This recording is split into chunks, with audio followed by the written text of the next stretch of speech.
Hey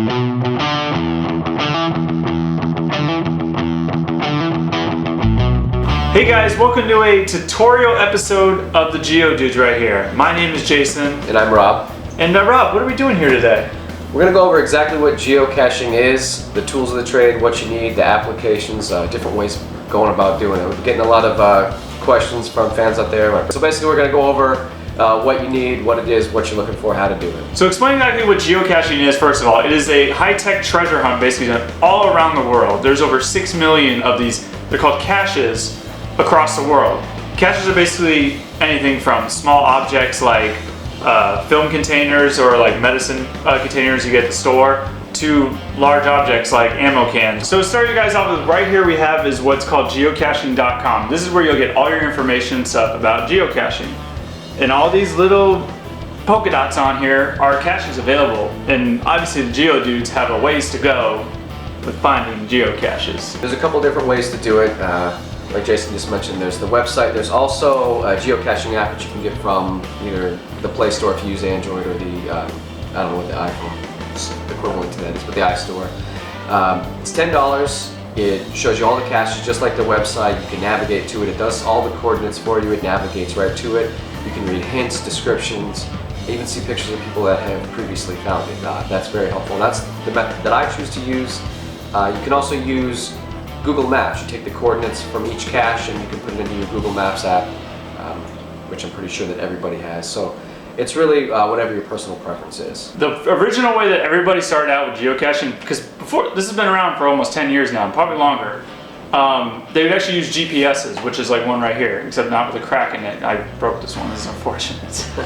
But you would take the coordinates off the website, put them into your GPS would get you there. Now with smartphones and applications and stuff, they have apps now that you don't have to use up street coordinates where you gotta turn left on the street. Like it'll just tell you you're 800 feet this direction away from it, which is great help for geocaching these days. So there's a couple things that you're gonna wanna bring when you go out geocaching. Either a cell phone for the use of the GPS apps and other things like that, or an actual GPS itself, again, without a cracked screen. That's very helpful and very important. No judgment. Probably the most important thing to bring, a pen. You don't want to get to the top of the mountain, Buffalo Ridge, like we did, find 3 or 4 caches and not have a pen. Yeah, I hope you wear your boots. I got all cut up trying to place this one. Bring your own riding tool. Shit, my riding tool is in my truck. Oh, no! Fuck. Can we see your truck from here? Yeah, almost on the other side over there. It's my fault, I blame it. The pen was sitting right there next to the camera. Grab the camera, not the pen. I guess I'd rather at least have the camera than not the pen. Well, I still count them as a find, but we still found, because that's the thing that's great about with the online app now where you log in your visits, is you still get your log on there on the website. Even if you didn't bring the pen up on top of the mountain, you can go on the website and say, hey, I did find this cache. So there's some sort of acknowledgement. You still can track your finds, so that's okay. It's not the end of the world, but I guess it's sort of an ego thing. You want to sign your name to that log to say that you found it, that you were there. That's definitive proof. So another nifty thing to bring with you when you go out geocaching is trinkets or any sort of small objects that you want to trade with geocache. We've got some examples right here: keychains, erasers, little small toys and stuff, buttons, you name it. And if it's something small enough to fit in, at the biggest type of item, an ammo can, or the smallest being a capsule of some sort. Some of them don't ask for things to be left in them. They want it just with the logbook in it. And one of the most important things is, if you're going to take something, leave something in exchange. I don't know if it's an actual written rule on geocaching.com, but it's definitely an unwritten rule, and don't take anything unless you're going to leave something. It is a community rule. You want to leave something of equal or greater value. Don't just take something, that, oh, I really like this, I'm going to take it. That's not the point of this, is to have fun with it. We're actually doing our own type of leaving something in geocaches soon, which is going to be our own business cards. Once we get those in, we just order them, so they should be coming in the next 2 weeks. That way we can get our name out there and stuff. So even something like that, if you're doing geocaching and you want to put your name out there, put a business card with your YouTube or Facebook or any sort of name on there and leave it in the geocache.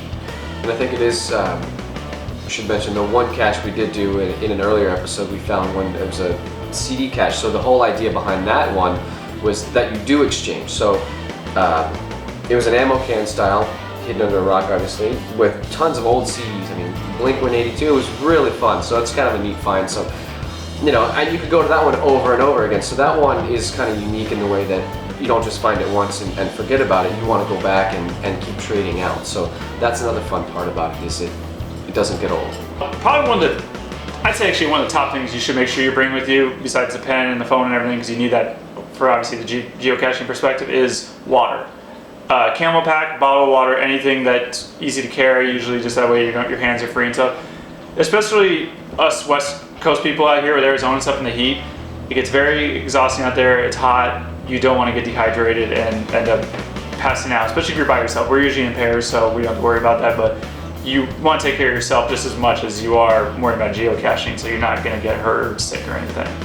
Shouldn't be sweating to death in the middle of February, but we were, so water is very important. God bless Arizona. Right. Alright guys, so this is part 1 of this tutorial video. This is kind of showing you what you need to go out in the field. Part 2, which will be up next week on this day, Wednesday, we will show you how to geocache actually out on the field. We're going to take you with us, explain what we're doing, what we're looking for and stuff.